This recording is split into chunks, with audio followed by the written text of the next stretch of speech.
Okay, hello Aris. So, welcome no dahil sa papalapit na ang huling yugto ng Nobyembre. So, kailangan natin tiyakin na walang bitbit na baggage ang puso natin no sa pagpasok ng Pasko at Bagong Taon. So, ang reading na to yung tungkol sa pagbibitiw, decisive actions at reward. No? So, mag-cleanse lang po muna tayo, no? So, medyo hinaan niyo po ang inyong sounds. Okay. So, simulan ko na po ang pag-cleanse.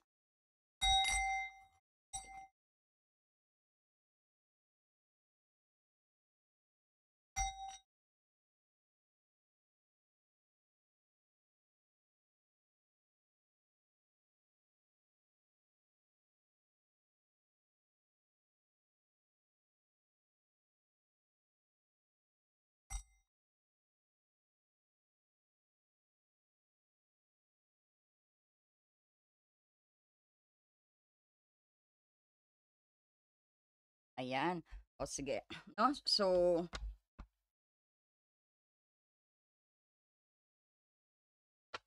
tignan natin kung ano yung dapat mong bitawan, no? At ano yung kailangang tapusin, no? Ang final actions ngayon and then ang emotional gift ng Disyembre, siyempre meron din tayong kukuha ng mga yan, no? At saka siyempre kung meron kang mga confusions, conflict o imbalance na matagal mo nang dinadala. So ngayon na yung oras para maglagay ng tuldok diyan, nak, no? So after niyan, pag naging successful ka, ang reward na feeling kapag ginawa mo yan, no? Ayan, so we will begin. Ano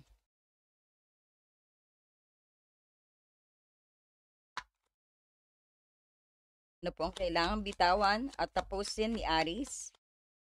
Mga baggage na hindi na kailangan ni Aris Spirit Guide.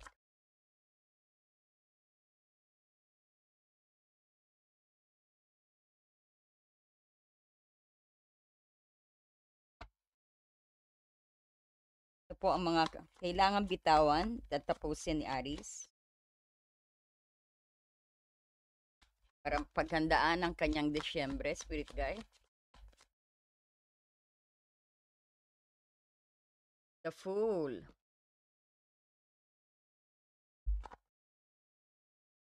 Final action ngayon, Spirit Guide. Ang final action ngayon.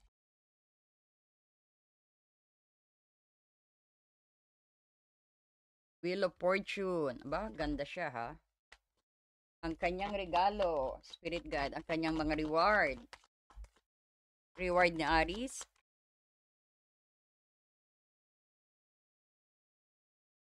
Ayan. So, dalawa bumagsak, dalawa kukunin natin, no?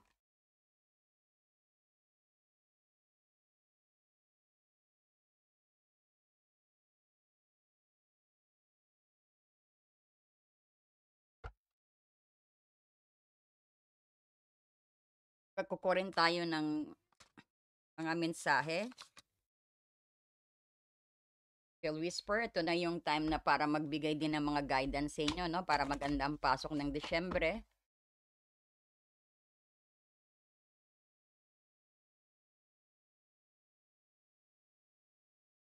Mensahe, ano yung bulong sa inyo, no? Bulong ng Spirit Guide sa inyo, bulong ng mga anghel. Bulong ng mga anghel Spirit Guide. Para kay Aris,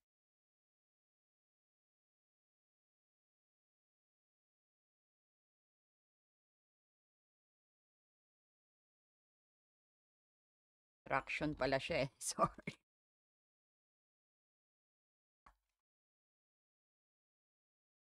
Bulong po.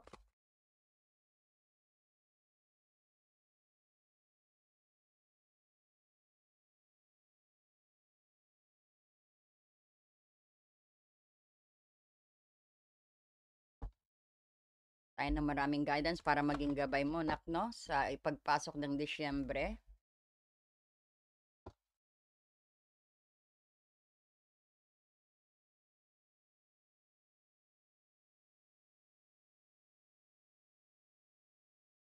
Para po kay Art Spirit Guide.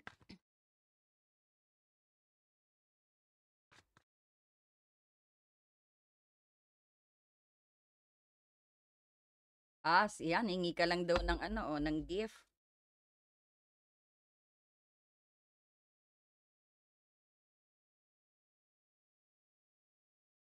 Bibigyan ko rin kayo ng to heal your energy, no? Hingi din tayo ng gabay. Ito yung pinakamagandang guidance, no?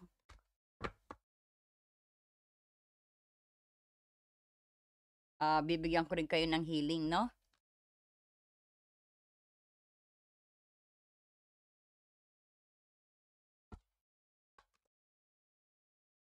Ano pong dapat i-heal kay Aries para maging ready sa kanyang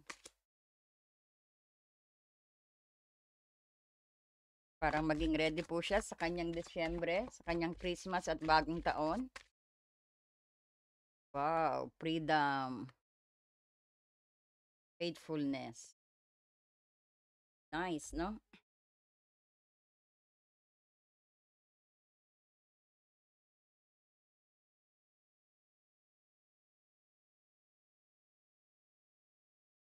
Aris, no, ang reading mo yung, ito yung sa huling kabanata na dapat paghandaan, no?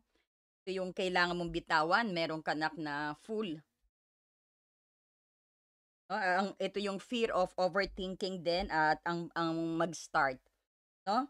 Kailangan mong bitawan kasi ito yung kailangan mo, ito yung pagiging reckless o naive sa simula ng iyong journey. O sabihin din natin, ito yung takot mo rin na maging foolish sa public. No? Parang ayaw mo syempre na parang pinagtatawanan ka rin.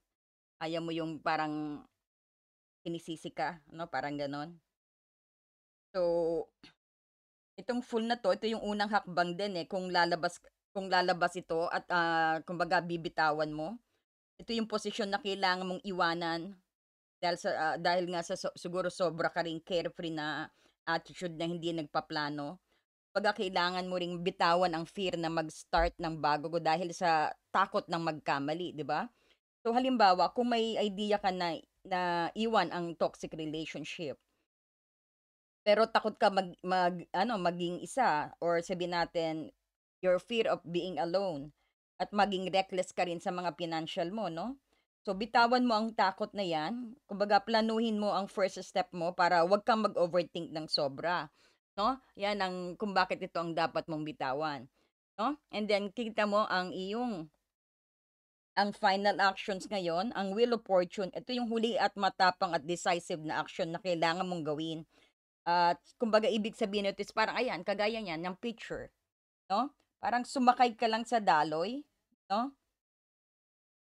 Kumbaga ito yung sumakay ka lang sa ikot ng gulong na ito.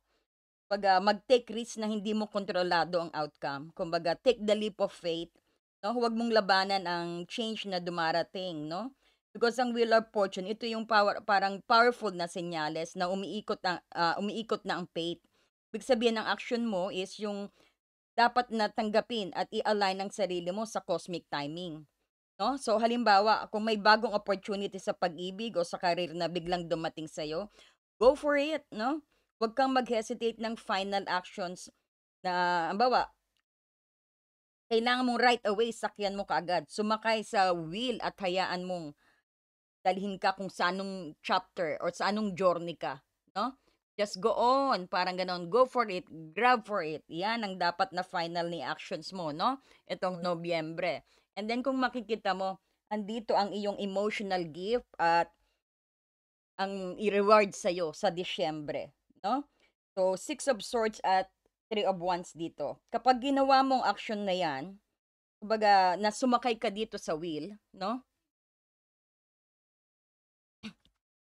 Kumbaga, ang magiging regalo mo rito sa Disyembre ay yung pag-alis ng troubled waters, no? Sabihin natin na ah, mas maganda ang daloy, no? Mas gaganda ang daloy at magiging matatag at progress ang energy mo sa sa pagdating ng panahon.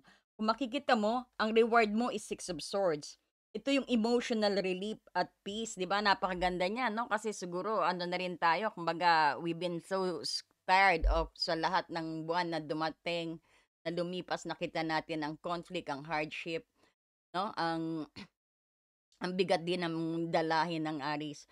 So, if nagawa mo 'yan, no, itong aksyon and then kung bitawan mo 'tong Bitawan mo rin itong pagiging careless or sabihin natin nga yung padalos-dalos, no? This is gonna be your reward, no? Kumbaga, ito yung emotional relief at peace. Kumbaga, ito yung journey mo papalayo sa stress, conflict, no? So, aalis ka na sa dramatic na sitwasyon, no? At papunta ka na sa mas tahimik na at calm na environment, no? So, for clarity, makita mo ito yung ano, ito yung Three of Wands na bumagsak din. Ibig sabihin, ang progress na ito ay hindi madalian, no? Pero matibay na pagpaplano kailangan. So, ang pag-alis mo actually ang magbibigay ng bagong visions at hope, no? Magiging mas confident ka sa future mo at makikita mo yung harvest ng effort mo, no? Lahat ng pinaghirapan mo, you will see it in front of your eyes. Yan ang reward mo. Napakaganda nito kasi this is about emotional na gift sa'yo na kapayapaan sa puso, no? Sa loob. Internal peace ang reward mo. Kumbaga, maganda ang ano, no? Kumbaga, lahat magliliwanag sa'yo, no? Then, makikita mo it will also change your physical outlook din, no? Yan ang nakikita natin. Ang gaang-gaang ng feeling mo niyan, no? Sa Disyembre. So, kaya mag-enjoy ka, no? So, nakikita mo, meron kang healing energy dito at angel guidance. Meron kang faithfulness at freedom. So, kailangan mo maging faithful sa sarili mo, no? At sa journey mo, no? Dahil andito ang wheel of fortune. Ibig sabihin, faith, be loyal to what you really want. Maging loyal ka sa talagang gusto mo, sa desire mo. At panghawakan mo yan, no? Parang ganon. Have faith on that. No? Kailangan mo maging faithful sa sarili mo at sa journey mo. Ang faithfulness actually ay hindi lang sa partner ito, kundi pati na rin sa iyong highest good. Kapag nagawa mo ito, makakamit mo ang freedom, itong sinasabing kalayaan, no? Ibig sabihin, ito yung paglaya mo mula sa old baggage at fear. Pinatunayan ng reward mo yan, no? Ng Six of Swords dito. Pinatunayan yan. Ganda. Gusto ko to, no? Ang gagaan ng inyong mga pakiramdam. Pag matatanggal ang galit sa ating puso at saka yung kasi meron tayong acceptance, no? At parang parang may isip nyo, we're free like a bird, no? Kumbaga, yung mga nakaraang sakit ay maaalis, no? Mga galit sa puso sa ginawa ng tao. Baka matututo ka rin magpatawad, no? Kumbaga, anong feeling, ano, 'di ba? I-visualize mo kung anong feeling ng ganyan na parang you're free as a bird na walang nagagalit, na wala kang dapat iniisip, na wala kang dapat na guilt or resentment diyan sa puso mo, 'di ba? Napakasaya, napakaganda, napakagaang ng pakiramdam, no? So, 'yan ang makukuha nyo daw. And then, kung makikita mo kasi nakaalis ka na sa ano eh, no? Pero nakaalis ka na sa naka-sail ka na, papunta ka na sa pinaka-peace and calm waters. Ibig sabihin, just be faithful lang. Ang dapat mo lang gawin is maging faithful ka, panghawakan mo, no? Na you deserve that reward, no? Kung makikita mo rin mamaya, babasahin natin to para end natin ito yung I will give you some prayer hearing dito, no? Babasahin natin. And then, andito rin ang Angel of Abundance sa'yo, no? Ito yung sinasabi sa huling kabanata ng Nobyembre, ask for your needs to be met. No? Kumbaga, basahin ko to. God and angels can come to you, to your aid only if you make a free will choose to be helped. And it begins with asking. It doesn't matter how you ask God for help, but only that you do so. So, the same hold true with clarity, asking other people to assist you. No? Ito yung direct advice na mag-communicate ng clear at assertive. Huwag kang masyadong magantay ng hulaan nila yung need mo.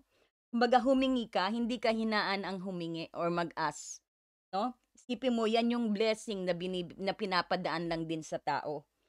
Kumbaga, wag mong hayaan na i-guess. Just tell what you really want, parang ganon, no? Humingi ka ng suporta, clarity or commitment na kailangan mo para ma-sustain ang journey mo. No, hindi ka hinaan ang pag-ask ng tulong, no? Dahil ikaw din next din tutulong ka rin sa iba. Ibig sabihin, all you need to do is to speak up, tell what's inside of you. Wag mong hayaan na i-guess. Wag kang mahiya, no? Because we deserve that at you deserve that, no, Aries?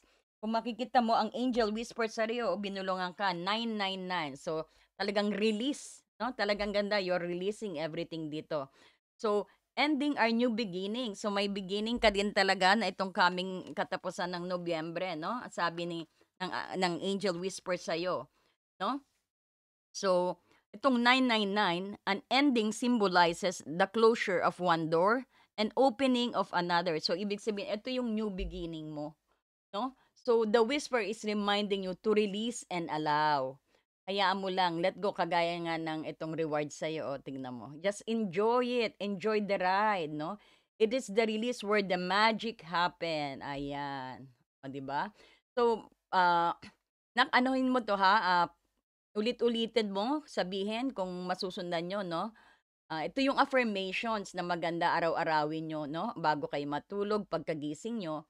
Ito yung affirmations na sabihin nyo para tulungan kayo patuloy na maalis yung mga dalahin na mabibigat sa atin, especially sa utak, sa mind natin, no? Magkakaroon kayo ng mental clarity actually, no? Kapag talagang, kumbaga, napakalinis ng iyong puso, ibig sabihin walang dalahin sa dibdib, no? So, ito yung magandang affirmations sa message ng angel whisper sa'yo, binubulungan ka. No, sabihin mo raw 'to, "Doors open for me where others have closed, bringing transformations to my mind, my body, and my soul." Ayan, tignan mo naman ang ibe-bless, tignan mo naman yung reward mo, everything will be cleared out, no? Kumbaga, if you release something, everything will happen, no? Wag mo na, ibig sabihin, hindi mo kailangang humingi pa because it will come to you automatically. No? You will see the magic in everything. No? Hindi lang din sa, sabihin natin, hindi lang sa isang material, no? Kapag na-release mo, lahat mag-i-start, pati mga flow of abundance mo, yung relationship mo, lahat gaganda. Full package na, no? So, just go on with the flow to release it. Let the universe help you, no? So daw sabihin mo, gawin mo itong affirmations, uulitin ko po, no? Doors open for me where others have closed, bringing transformations to my mind, my body, and my spirit or soul, no? Ayan. So napakaganda ng angel, no? Ang binulong sa inyo, no? I will repeat again. Doors open for me where others have closed, bringing transformations to my mind, my body, and my soul. Sabihin nyo lang po yan. Ayan. Napakaganda. And then, gusto ko din pong basahin to sa inyo. This might gonna heal you po. No? So, just meditate with the image dito, faithfulness. As you could see the image, medyo maliwanag po. Okay. I'll set a prayer po, no? Makatulong po ito sa ano ninyo, no? Sa pag-release. Okay, Spirit guide.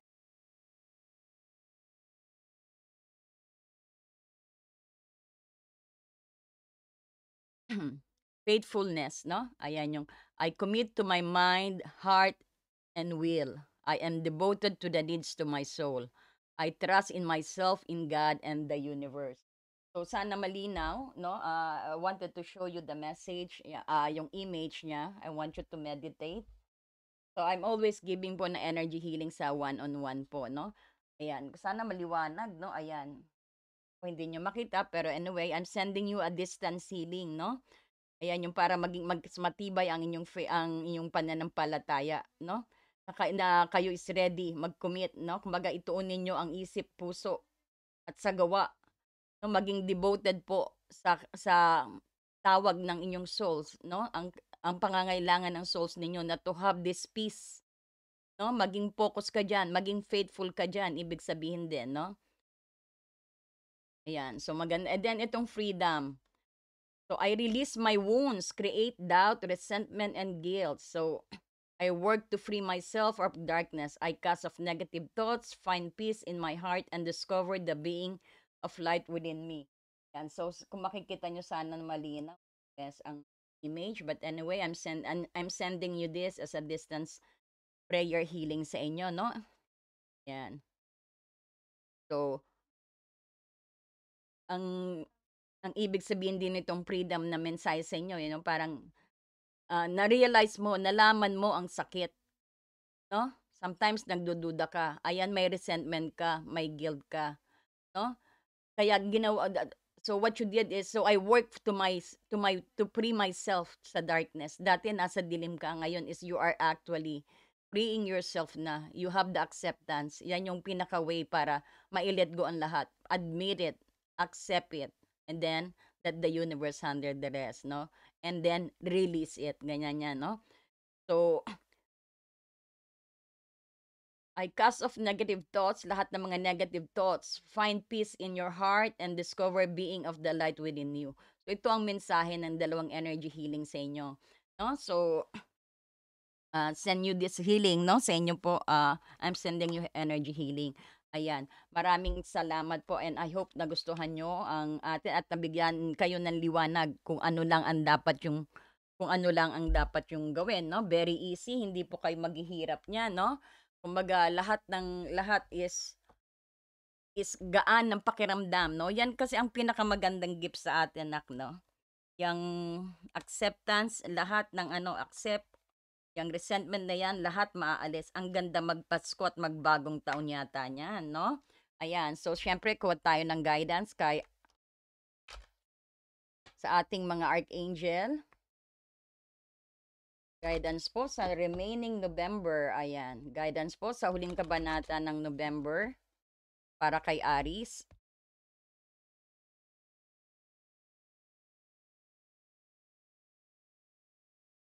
Para po kay Aries Spirit. Para kay Aries.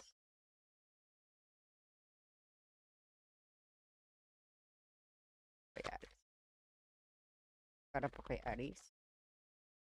All is well. Ayan, wag ka daw mag-alala, Aries, no? Si Archangel Jeremiah. Everything is happening exactly as it's supposed to, no? With hidden blessing, you will soon understand. Yung mga nakaraan mo, no, buwan na nakita natin din talaga very tough, very you've undergo really really heartache and pain din, no? Some of you din naman is talagang mabigat din ang pinagdaanan, no? Itong November lahat 'yan mawawala, no? And then everything is well daw, sabi ng Angel Jeremiah, no? Dahil talagang kailangan mo rin maranasan 'yan para sa iyong new beginning na sinasabi. Ito, para sa isang magical na new beginning na sinasabi, no? Kumbaga, that is time na parang in-experience mo lahat and just gathered yung weapon na tingin mo na talagang nagbigay aral sa'yo. Yan yung parang dalin mo sa Disyembre mo. No, kumbaga ipinadama sa'yo yan, no, kumbaga, para maging matatag ka, no? Kumbaga, andyan din na para makita mo kung anong magandang ibibigay din sa'yo niyan. No, yan yung pinakabala mo, no? So, just release it now. So, lahat ng hardship, itapon mo na lahat yan and everything will be fine. You will see magic will happen. Yan ang sabi, no? Ayan. So, napakaganda ng message sa inyo, no? Ni Archangel Jeremiah, no? Which is very beautiful energy, no? At sana meditate nyo rin, nak, yung affirmations na sinabi ang bulong sa inyo ng Angel Whisper. And then, wag pong mahiyang humingi ng tulong, ha? Kasi maraming mga Aries na medyo ma-pride din na ayaw nang hihingi, no? So, wag ka daw mag-alala, ang sabi, no? Manghingi ka, it's okay, wag kang mahiya, no? Kasi hindi naman galing sa tao na yan, eh. Ibig sabihin, that is your portions of your blessing, of that magic. Yan ang reward mo, no? Ibig sabihin, it's not, pag manghingi ng tulong, hindi yan yung sign ng weakness. Yan, you are actually claiming your reward. Nakuha mo? That is for you. Ipinadaan lang sa tao, no? Prinayir mo yan, eh, and that is what you deserve, eh, no? Kasi maraming mga siyempre, no, parang nahiya mag-ask ng tulong. Mas hindi lang sa financial, pati sa mga service, sa emotions din, no?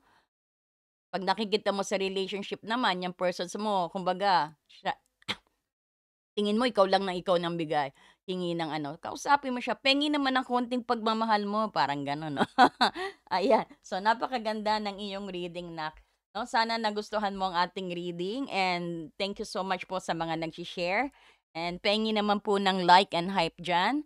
Sana i-share niyo po ang ating video, no? So, ang video pong ito You will attract 'pag ito ang dapat na para sa inyo. Pero you will feel it naman, eh, kung ang mensahe na ito is para sa inyo, 'no? And marami pong salamat and thank you so much. I really appreciate sa mga patuloy na nanonood, nag-subscribe man o hindi, marami pong salamat, 'no? Ayan, so so enjoy po tayo, 'no, at paparating na ang Christmas. Ayan, marami pong salamat, Aris, and God bless you, Aris. Ayan.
Dear friend, have you ever felt so stuck, hurt, or hopeless that you knew something had to change, but you didn't know how things would work out?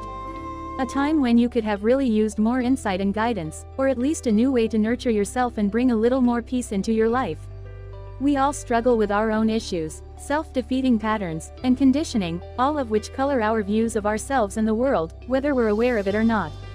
Add in the chaos of modern life, and it makes sense that you might not know what to do, where to turn, or even what's holding you back. But what if you had a tool that could help you not only relieve stress and anxiety, but also help you focus on self-care and get clear on what blocks your way to living the life you truly want and deserve? In HAR, everything will be revealed to you. In HAR, you will be inspired, enlightened and empowered. Mahal kong kaibigan, naranasan mo na bang mapagod, nasaktan, o nawalan ng pag-asa na alam mong may kailangang baguhin, ngunit hindi mo alam kung paano mangyayari ang... Dear friend, have you ever felt so stuck, hurt, or hopeless that you knew something had to change, but you didn't know how things would work out? A time when you could have really used more insight and guidance, or at least a new way to nurture yourself and bring a little more peace into your life. We all struggle with our own issues, self-defeating patterns, and conditioning, all of which color our views of ourselves and the world, whether we're aware of it or not. Add in the chaos of modern life, and it makes sense that you might not know what to do, where to turn, or even what's holding you back. But what if you had a tool that could help you not only relieve stress and anxiety, but also help you focus on self-care and get clear on what blocks your way to living the life you truly want and deserve? In HAR, everything will be revealed to you. In HAR, you will be inspired, enlightened and empowered.